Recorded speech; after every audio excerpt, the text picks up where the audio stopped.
From Interior Alaska's most trusted news source, this is the Fairbanks Evening News Weekend Edition.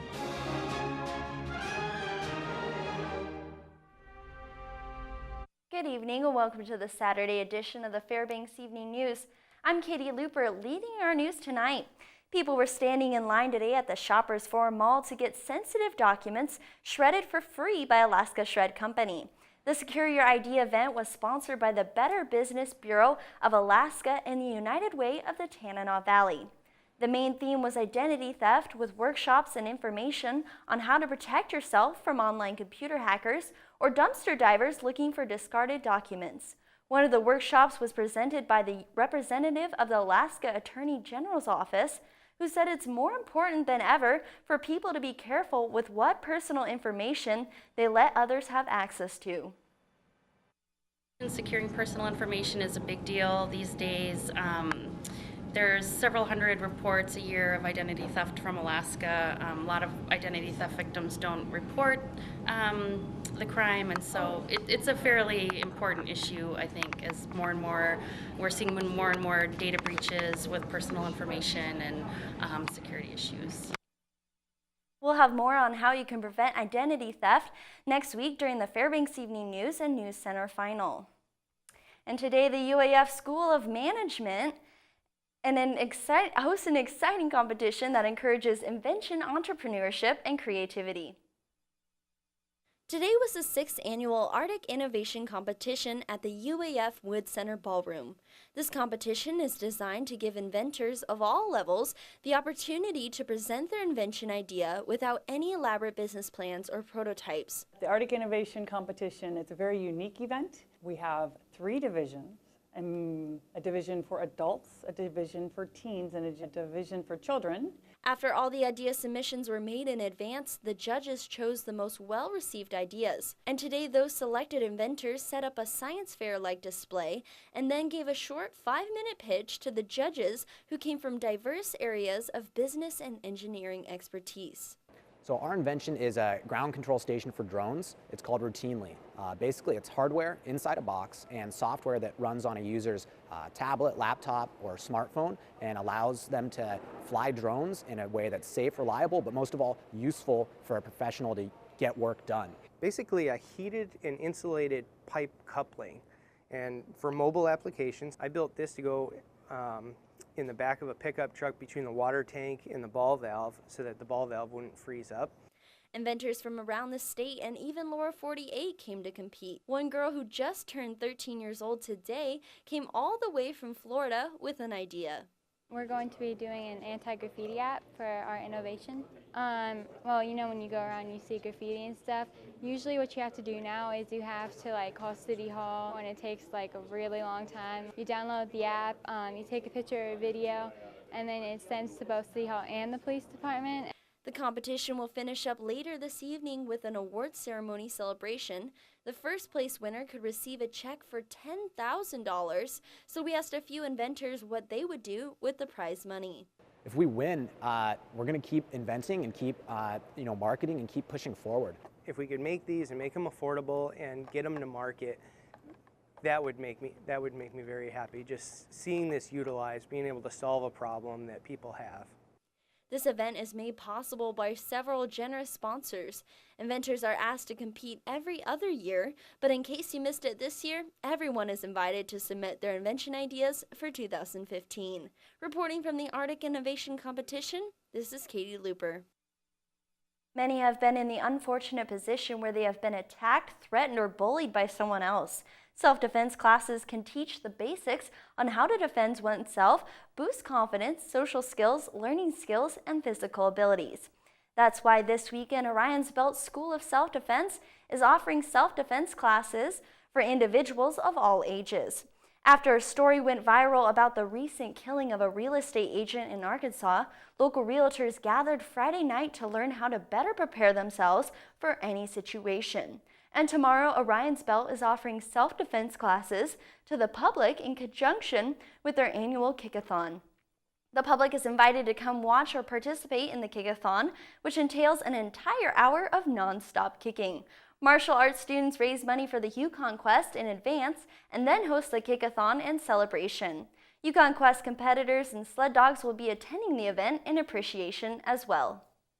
Kicks, you have to touch the floor and kick a bag or kick something that somebody is doing a count. And so far, our highest kick count in an hour has been 12,400 kicks. Actually, we use the kickathon to do our martial arts day, which we have a proclamation from the city mayor. And we also do a self-defense classes for 3 to 4-year-olds and for teenagers. And we're going to do one for women's self-defense throughout the day. We'll have more when the weekend's only televised newscast returns. Stay with us. Welcome back to this weekend edition. 3 years ago, Rob Fisher and his wife, Debbie Fisher, said they felt like Fairbanks should have a local haunted house. So starting from scratch, the Fishers developed Fairbanks Asylum. The haunted warehouse is located right next to Ice, Alaska, and is only open seasonally. This Halloween experience is not for the easily startled. They've incorporated realistic sets and actors to create a very unique and exhilarating experience walking through the asylum. This year they have expanded and are open every Thursday, Friday, and Saturday night to give you a thrill. This year, the size of this is so much bigger than we've had in previous years. It's a longer walkthrough. We were able just to do a lot more, pull out all the stops, add more stuff, and just make it bigger. And I think that's what people really wanted, was a bigger haunted house to go through. The scariest haunt in Alaska. The Pioneer Park Centennial Center was alive with culture this afternoon at the 28th Annual Fairbanks International Friendship Day. As per tradition, the Fairbanks Youth Orchestra opened this event that brings together many of the Golden Heart City's cultures. From traditional Alaska Native dance to waltz, over 25 cultural music-related performances took the stage in a 5-hour span.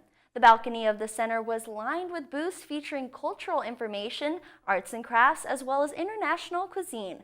For the first time in the 28-year history of the event, Bollywood dance took the stage. Both dancers quite thrilled as they explained the story behind their performance. It was a lot of fun. It was kind of terrifying to see how many people there were, but it was so much fun. And there's just so much energy. Yeah. She's a deity, I guess that'd be correct way. She's paired up with Krishna, who's another one of them, and she's just kind of, she's his follower, his worshiper, and so we were kind of representing that, except in a more modern style. This weekend, Fort Wainwright Community Spouses Club hosted their annual Holidays Bazaar. For the 32nd year in a row, spouses got together with hundreds of vendors from the interior to showcase their goods for military personnel and civilians alike. The bazaar draws in many visitors from on post as well as those who simply stop by the visitor center to get a pass to drive on base. Usually the event is hosted at the PFC gym. However, after its completion, the event was hosted at the brand new Hangar 5. Volunteers say it's a positive thing to do for the Community Spouses Club. Everything that we make goes back into the community. That doesn't just stay on Fort Wainwright, it also benefits Fairbanks as well. Most of our monies that we raise goes back to scholarships. There's a lot of background work. We have to get garrison approval for all the food vendors. We had to coordinate with the commander of the building to use this facility. The soldiers put in a lot of time prepping the building for us, which we're extremely grateful for. And it's time once again for another spotlight on one of the 21 agencies making up the United Way of the Tanana Valley. Tonight we focus on the Boys and Girls Club of the Tanana Valley. Here's News Center's Mike Schultz. Tanana Valley has been in existence since the mid-2000s, and their goal is to enable all young people to reach their full potential as productive, caring, and responsible citizens. Sarah Nichols is the executive director for the agency and says without the assistance they get from the United Way of the Tanana Valley, their agency would be lost. The United Way is a huge assistance to us. It goes directly to youth programming here at the club. It's unrestricted funds, so it really helps out where grants necessarily are restricted funds for a certain purpose. The United Way funds we can put directly to a basketball, we can put directly to art brushes, or whatever funds that we need to directly impact the youth. I asked Sarah what she and her staff were most proud of for their contributions to the community. I'm really proud of the fact that we serve the amount of kids that we do, that upstairs in the clubhouse is a full spectrum of youth from 7 years old. Right now I believe the oldest we have is 15. They come from all different backgrounds. They come from all different walks of life. They have different learning abilities, different levels, skills, and they somehow manage to coexist for 4 hours beautifully upstairs. What is it that Sarah feels is her most specific, fulfilling, and rewarding moment? I think to me the most rewarding moment is kind of a general, when parents come to pick their kids up, they know that they've been someplace that made an impact on them. That they, I've had a parent one time come up to me and say, I get to go home and be mom. I don't have to go home and be a teacher. I don't have to go home and look over their homework. I know that got done. I know it got completed. And I know that they got out some of their wiggles and some of their energy. And so I get to go home and make dinner and just be mom. The campaign continues until early next year. Remember, all donations stay within the community. Mike Schultz reporting. Austin Buchanan is coming up with all the sports local action. Stay with us. Hello Interior sports fans, Austin Buchanan here with a jam-packed Saturday Sportscast, so let's get to it. Can you believe high school football championships took place today down in Anchorage? That's right. Well, in game one, it was North Pole battling the undefeated Soldotna Stars for the medium school state championship. Here we go, handoff inside North Pole's territory as number 2 runs in for their 6. North Pole comes out looking to answer back, but throws into traffic for an interception as Ty Fenton reads the pass. Then again, Fenton gets his name called on offense, taking it to the house for a touchdown. In just the first half, he had 3 touchdowns, over 100 total yards of offense. Soldotna keeps the offensive momentum alive, this time with a quarterback keeper that will go for 6. 30-0 lead for the Stars. With just under 12 minutes left, North Pole finds the end zone for the first time in the ballgame, but Patriots still having trouble slowing down the Stars' offense is the answer on the quarterback keeper once again. Now it's time for the handoff as Ty Fenton marches down the field for 6. Check this out, for 6, Ty Fenton all the way down the field, and with that, the championship will come to a close with a final score, 57-28. Well, the Alaska Nanoks had their first game of the Bryce Alaska Gold Rush last night. Joe Cook was there and has more.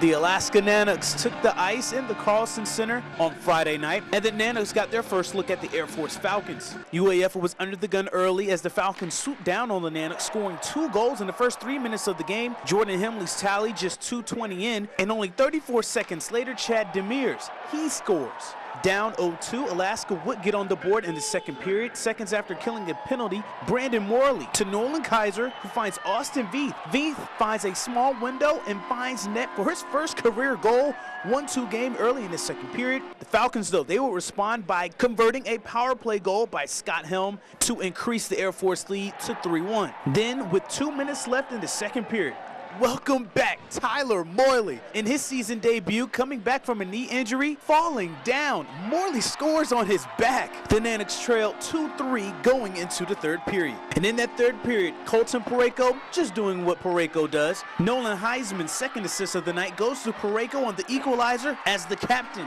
takes Alaska hockey fans to the gun show. 3-3 game now as Alaska converts the 4-on-3 opportunity. Less than 5 minutes later, Peter Krieger, the rookie, scores the game-winning goal at the 17:35 mark of the third period. Nolan Youngman and Trevor Campbell assisted on the play. Alaska completes the comeback, winning 4-3 over Air Force in their Bryce Alaska Gold Rush opener. So far, I like the adversity that we have and just the will to fight back and not give up, especially when we're down 2-0. It was a hard game. There's lots of things that happen in those games that force your team to be strong mentally, and I think we learned a little bit about ourselves tonight, and certainly positive to get the win and set up tomorrow night to go against Penn State to hopefully win our tournament. In the early game on Friday, UAA and Penn State locked horns. The Nittany Lions saw their 3-1 lead vanish in the third period. UAA ripped off 2 third-period goals to force a 3-3 tie. The game would go into overtime, but there were some chances but no goals, so it will go in the books as a 3-3 tie. But to determine a winner in this Bryce tournament, a winner was determined by shootout. Hayden Troop scored the game winner on the third and last attempt in the best of 3 attempts, so UAA will go on to win their Bryce opener 4-3, winning the shootout 1-0. The Seawolves will play Air Force Saturday at 4:07 p.m. at the Carlson. Thanks, Joe. Well, with football season ending, well, basketball season is just hitting the hardwood floor. Earlier today, I stepped into the gym to check out the Nanoks shooting around before head coach Mick Durham prepares his team for their first game, which is going to be held November 14th inside the Patty Center against Trinity International, who finished the season with a 5-25 overall record, 3-16 in their conference. The Nanoks finished last year's season with a 10-18 record, going 11-2 at home and 5-5 on the road. The Nanoks have 12 new guys on the floor, and so far, one senior returner starter. The captain says he feels like the team chemistry is there. We're advancing in that area every day. Chemistry is just all about getting reps together and getting more time together. Us having a new team, it was hard at first, but every day I see improvement in chemistry, and guys are knowing where each other are at, and it's getting better every day. And that'll do it for sports on this Saturday. Katie Looper is up next with your full weather forecast.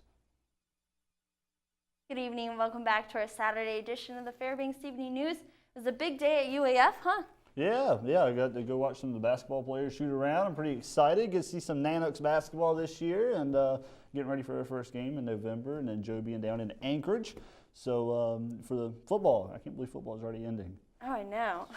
Seems like it should have ended a while back, though, since it's already like snowing. Yeah, and I heard some cold. people talking while we was, shooting some footage of the basketball practice and stuff about something else taking place. Yep, our Arctic Innovation Competition. Wow. Yeah, it got me thinking. They had all these inventors with great ideas, and I'm thinking, wow, what am I doing? I got to think of something. You know what the best idea is? What? Our weekend edition of KTVF 10 or 11. All right, well, yeah, you can submit ideas next year if you think about it. Yeah, absolutely. But let's take a look at our weather now. We'll start with our almanac. There's a normal high today of 30 and a normal low of 15.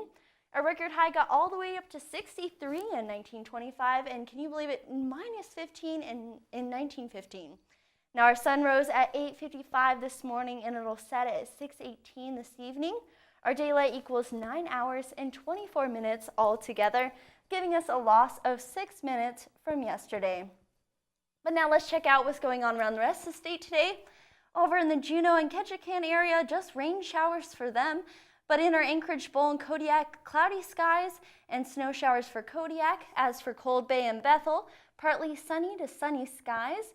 Cold Bay, it's 40 degrees and 35 in Bethel. But up in Nome and Denali Park, they're having partly sunny skies as well in the low 30s. Now we move up north to Barrow, cloudier skies, temperatures around 18. As for Fort Yukon, cloudy skies as well, and temperatures around 30. Now let's check out what's going on around the lower 48. 67 in Seattle with partly sunny skies, but over for Billings, Salt Lake, Denver area, clear skies for them in the low 70s. Now moving down south, Las Vegas and Phoenix region, 90 degrees in Phoenix still. And now moving to east, Minneapolis, Chicago area, low 50s for them. Partly sunny skies in our southeast region as well. And as for New York, DC area, low 70s with partly sunny skies. So it looks like just partly sunny skies all across the U.S. But now let's look at next week. Rainier and cooler temperatures there in our northwest, but warm temperatures in our southwest up through the Midwest. Thunder and lightning storms for the Texas region, however, pleasant skies in our deep south and Miami area with chillier skies in the northeast. Now let's see what's going on around Alaska, starting with the North Slope. Isolated showers for Barrow, cloudy in Nome, also cloudy for Fort Yukon. Now down in the interior, overall cloudy day for the interior of Alaska, 33 in Fairbanks and Healy, and 19 degrees in Delta. Now moving to our southeast region, rainy day for Ketchikan and Juneau. Temperatures there in the low 50s. Moving west, let's see what's going on there. Rain and snow in Cold Bay, cloudy in Bethel, and cloudy in Kodiak as well. Temperatures there at 30 in Bethel, 48 for Kodiak, and 41 in Cold Bay. And lastly, for our south central region, mostly cloudy in Anchorage and Homer and partly sunny in Valdez. Temperatures all there in the mid-40s. And for tonight's forecast, 19 degrees with increasing clouds. As for tomorrow, 32 degrees with increasing high clouds as well, and otherwise continued cool. And lastly, for our extended outlook, partly sunny skies all across the board. 32 for Monday and Tuesday, 30 on Wednesday, and then temperature is going to drop a little bit on Thursday and Friday down to 25. And our nightly temperatures are going to keep pretty consistent, hang around there around 20 degrees. Wow, so still some cold weather, but I guess 30 is very warm here in Alaska. 30 degrees is warm. It's kind of like our standard, like 30 degrees is a great day, sun shining, you know. Absolutely. So it's quite different from the rest of the states, as you can see, 90 in Phoenix. I'm so jealous. Yeah, absolutely. But that's going to wrap up our Saturday edition of the Fairbanks Evening News, and we're glad you could join us. Well, you can join us here 6 days a week at 6 and 11, or online anytime at webcenter11.com, and also check out our mobile app. Yep, and from all of us here at the News Center, have a good night. Good night.